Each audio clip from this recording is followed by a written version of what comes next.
오늘은 이제 신앙고백서, 스코드린 신앙고백서 7장입니다. 중보자가 참 하나님이고 참 사람이어야 하는 이유. 우리가 6장에서 성육신에 대해서 살펴보았고 7장에서 중보자에 대한 내용을 살펴보는데 그 고백을 같이 한번 읽어볼까요? 시작. 우리는 그리스도 예수 안에 있는 신성과 인성 사이에 신비한 연합이 영원하고 불변하는 하나님의 작정에서 비롯되었고 우리의 모든 구원이 하나님에게서 생성되고 의존하는 것으로 확신하고 고백합니다.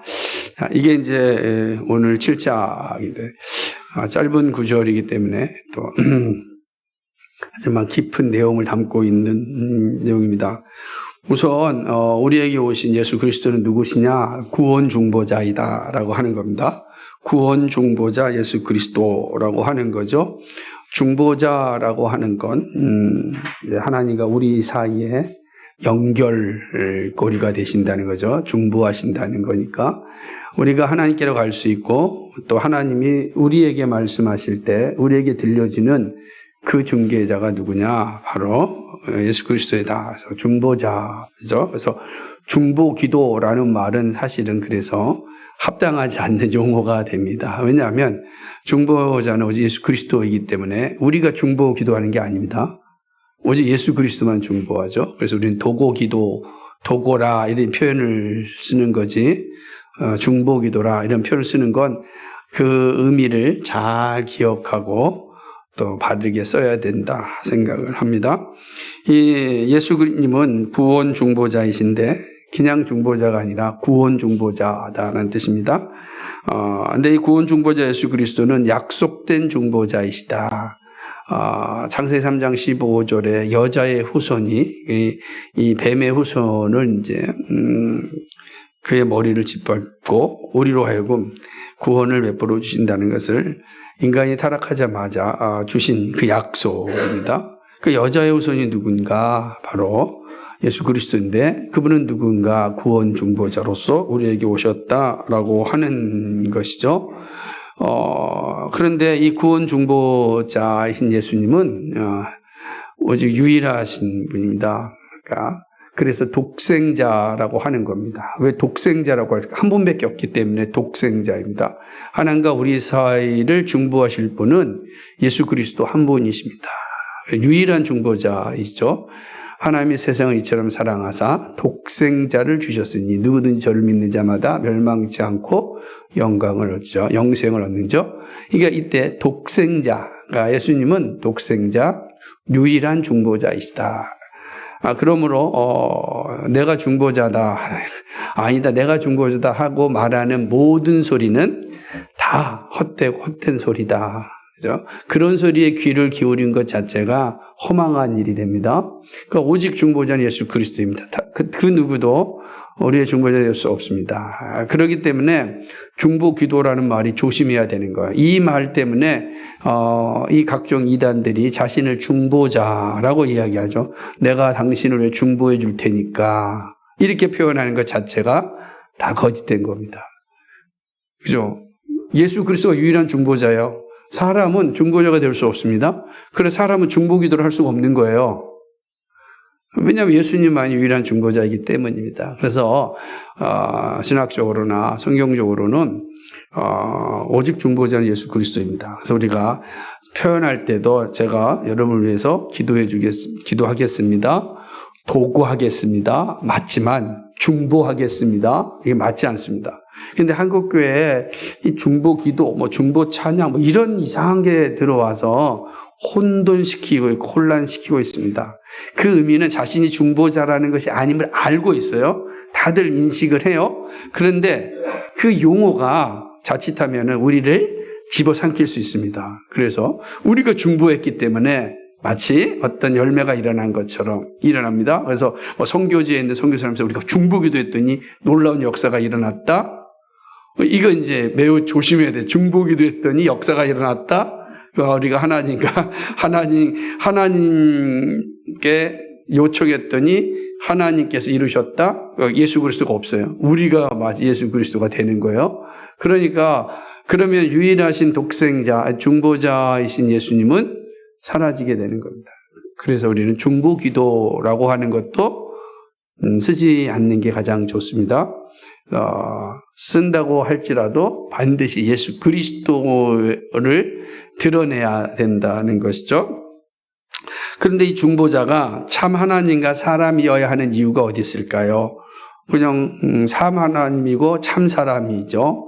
이 중보자 예수님은 참 하나님이고 참 사람이다. 인성과 신성이 한 입격이에 존재하시는 겁니다. 그 이유는 하나님과 사람 사이에 온전한 화목을 이루시기 위함이죠.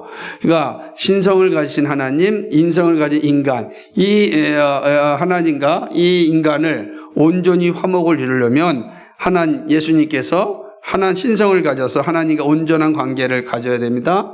또 동시에 이 인성을 가진 예수님이 온전한 인성을 가진 우리 인간들과의 온전한 화합을 가져야 됩니다. 그래서 히브리서에 보게 되면은 우리를 다 체휼하신다 그랬어요. 그래서 우리의 모든 걸 다 체휼하시되 뭐는 없으시다?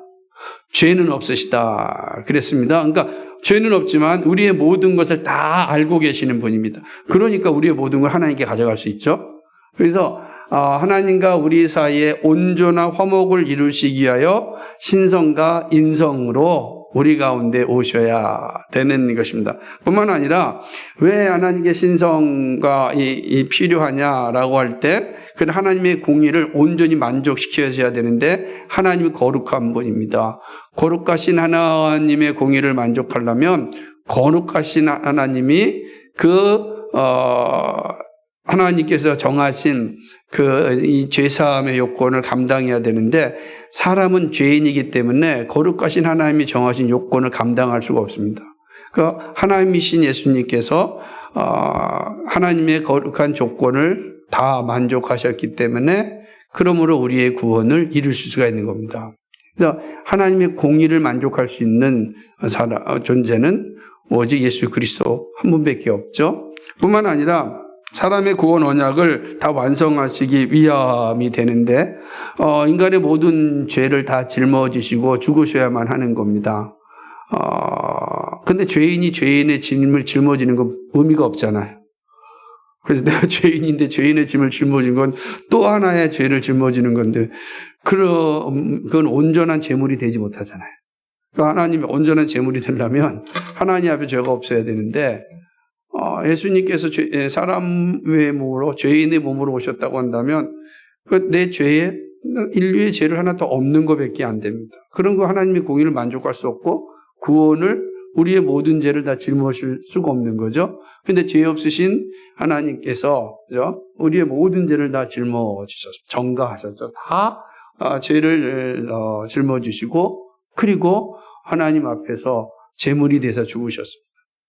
이로 인하여 우리의 구원이 이제 완성되게 되는 겁니다. 그래서 이 모습이 되게 중요하죠. 그래서 우리 가운데 오신 중보자는 사람이자 하나님이셔야 됩니다. 두 본성이 한 위격 안에 존재하지 않으면 우리의 구원이 온전히 이루어질 수가 없다. 그래서 참 하나님이자 참 사람으로 오셔야 됩니다. 그게 핵심인 거죠.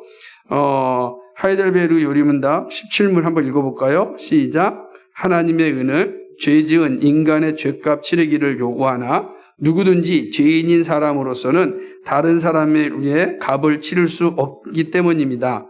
그의 신성의 능력으로 하나님의 진노의 짐을 그의 인성에 짊어지시며 또 의와 생명을 획득하여 우리에게 돌려주시기 위함. 이게 인성과 신성을 가져야 되는 이유죠.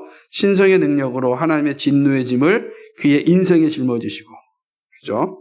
또 의와 생명을 획득하기 위하여 또 획득하여 우리에게 돌려주시기 위하여 예수님은 신성과 인성을 다 가지고 계셔야 되는 것입니다. 그러니까 이렇게 예수님은 한 위격 안에 두 본성을 가지심으로 인류의 구원을 이루시고 하나님의 공의를 만족하셨다. 이게 이제 중보자가 사람이자 또 하나님이 되셔야 되는 이유입니다. 근데 이 신성과 인성이 어떻게 한 위격 안에 존재할까? 누구도 알 수 없는 겁니다. 그래서 믿음의 선배들은 신비한 연합이라. 신비는 알 수가 없는 거잖아요. 비밀스러운 연합. 이 신비한 연합이다. 왜냐하면 우리의 이성으로는 이해할 수가 없어요. 어떻게 한 인격 안에 두 본성이 있을 수 있느냐. 잘못하면 무슨 이중격자라든지 혹은 또 뭐겠습니까? 지킬과 하이드처럼 이상한 정신분열이 된다든지 왜 이렇게 생각할 수가 있잖아요. 그런데 죄는 없으시단 말이에요. 그러니까 신성과 인성이 한 인격 안에 존재한다? 이거 어렵죠. 그런데 한 인격 안에 존재하는데 혼합되지도 않습니다. 분리되지도 않습니다. 이게 신비하죠. 신비한 연합인 것입니다. 혼합되지 않고 또 불변하고 나누어지지 않고 분리될 수 없는 그런 두 본성이죠. 그러니까 영원히 신성과 인성으로 공존한다고. 그러니까 이게 또 나눠지지도 않아요. 혼합되지도 않는데 나눠지도 않고 영원히 존재.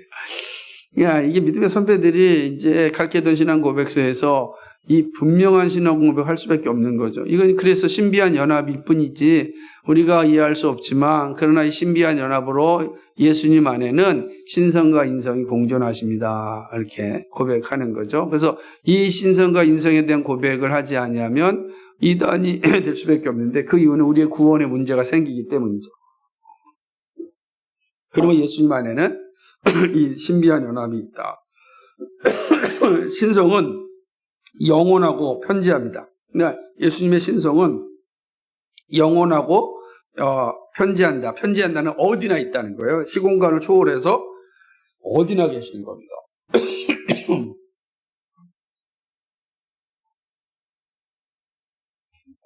오늘 이 자리에 있지만 동시에 뭐 미국에도 있는 것이고, 그죠? 예수님은 신성을 가졌기 때문에 편재하신다 라는 사실입니다. 하지만 예수님의 인성은 인간의 몸으로서 유한성이 있습니다. 부활하신 예수님도 일단 육체를 가졌잖아요. 그죠? 부활하기 전에 예수님도 육체를 가지셨어요. 같은 육체입니다. 육체를 가졌다라는 것은 유한성을 가진 거죠. 그러면서 예수님은 또 신성을 가졌기 때문에 편지하십니다. 이게 어렵잖아요. 그죠? 이거를 어떻게 설명해야 되겠습니까? 설명할 길이 없습니다. 받아들일 수밖에 없는 거죠.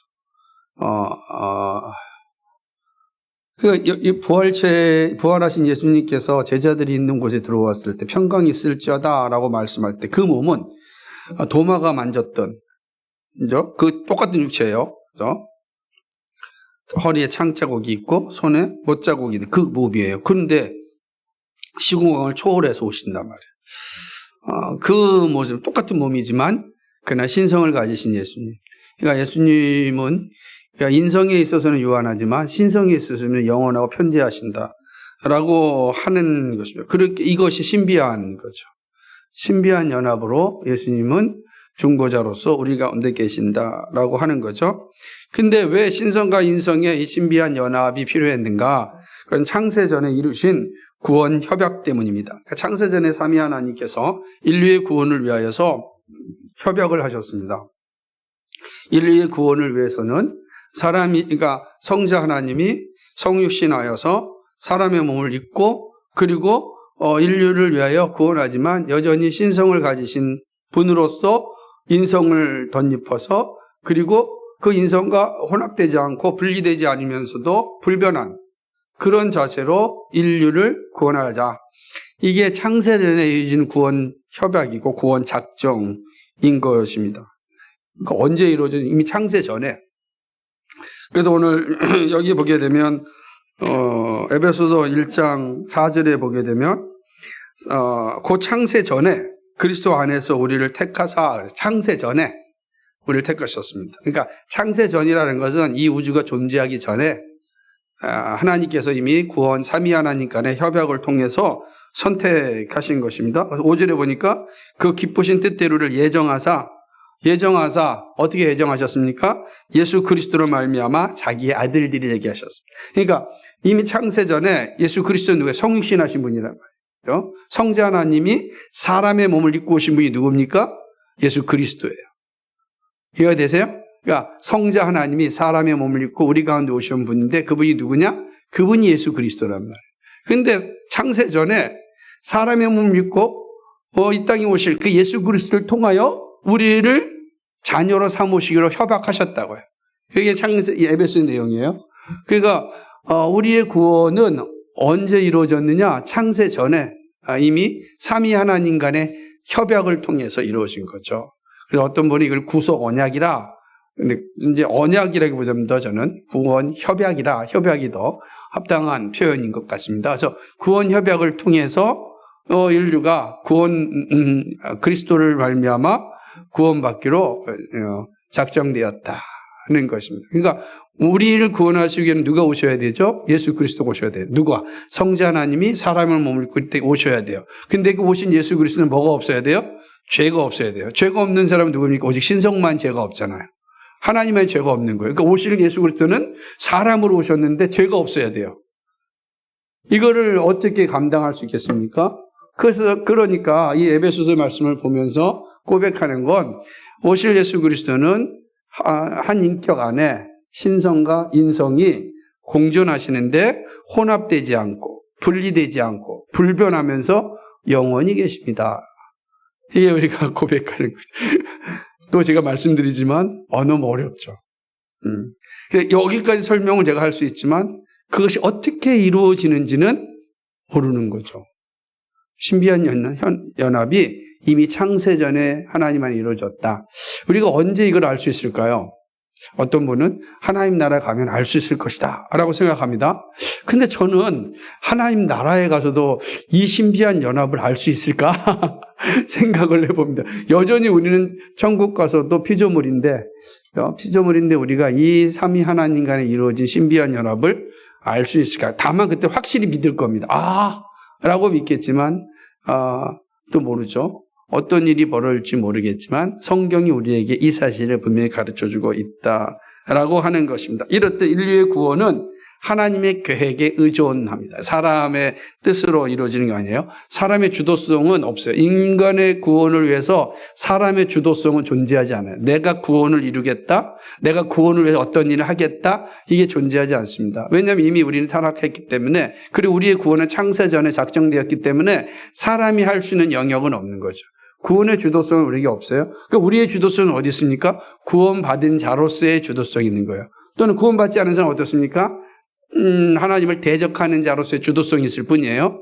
그러나 구원의 주도성은 없는 겁니다. 오직 구원의 주도성은 하나님에게 있지 우리에게 있지 않다. 그죠? 그러면 구원은 어떻게 이루어지죠? 에베소에서 있는 2장에 있는 말씀처럼 8절 9절 볼까요? 에베소 2장 8절 9절에 이랬습니다. 보세요. 2장 8절 9절 시작. 너희는 그 은혜에 의하여 믿음으로 말미암아 구원을 받았나니 이것이 너희에게서 난 것이 아니요 하나님의 선물이라. 행위에서 난 것이 아니니 이는 누구든지 자랑하지 못하게 합니다. 아멘. 구원은 어떻게 이루어집니까? 은혜로 말미암아 믿음으로 이루어집니다. 하나님의 선물을 믿음이라는 손으로 받아서 우리의 구원이 완성됩니다. 이게 하나님의 주도성이죠. 그러니까 구원은 전적으로 하나님의 주도성이에요. 주도성의 표현을 은혜로 말미암아 믿음으로 이루어진다는 표현을 쓰는 거예요. 그래서 우리는 하나님께서 우리를 은혜를 베푸셨어요. 구원할 자를 창세전에 선택하셨어요. 선택한 자는 뭐죠? 믿음으로 고백하게 하십니다. 그리고 구원을 이루시게 하는 겁니다. 그래서 우리는 이 놀라운 은혜 가운데 있게 되는 거죠. 이게 복음입니다. 이게 복음이죠. 그래서 우리는 이 복음으로 말미암아 오늘 구원에 이르게 되죠. 은혜는 뭡니까? 예수 그리스도로 말미암아 우리가 그의 아들 하나님 나라의 백성이 되게 하심, 창세전에 작정한 그것입니다. 그게 은혜예요. 그리고 그 은혜를 누릴 수 있도록 하나님께서 우리에게 요구하신 믿음입니다. 그런데 놀랍게도 믿음도 우리가 선물을 주셨단 말이에요. 선물로 주신 믿음을 통하여 선물을 받는 거예요. 그러니까 전적으로 모든 주도권은 누구에게 있습니까? 하나님에게 있다라고 하는 거예요. 우리는 그 은혜로 오늘도 살아가는 것입니다. 그렇기 때문에 예수 그리스도가 우리 가운데 오실 때 하나님이자 사람으로서 오셔야 합니다. 그러지 아니하면 우리 구원은 이루어질 수가 없다. 이것이 바로 이 7장에서 간단한 문구지만 중요한 문구입니다. 그런데 재밌는 거는 이 이후에 나타나는 신앙 고백서는 스코트는 신앙 고백서랑 순서를 바꿔요. 다시 말하면 대부분, 그러니까 그런 신앙 고백서는 6장이 성육신이고 7장이 중보자에 대한 인성과 신성에 대한 내용인데, 하이델베르나 소리문답은 먼저 인성과 신성에 대한 이야기가 나오고 그다음에 성육신에 대한 고백이 나오는 걸 보게 됩니다. 조금 더 이해를 쉽게 하기 위해서 그런 것 같습니다. 예. 그러나 이제 분명한 것은 중보자이신, 구원 중보자이신 예수 그리스도는 참 하나님과 참 사람으로서 우리 가운데 오셨다. 그리고 십자가에서 우리의 죄를 위하여 죽으셨고 부활하셨다. 이것이 창세전에 이뤄진 구원 협약의 내용입니다. 예, 오늘은 여기까지입니다.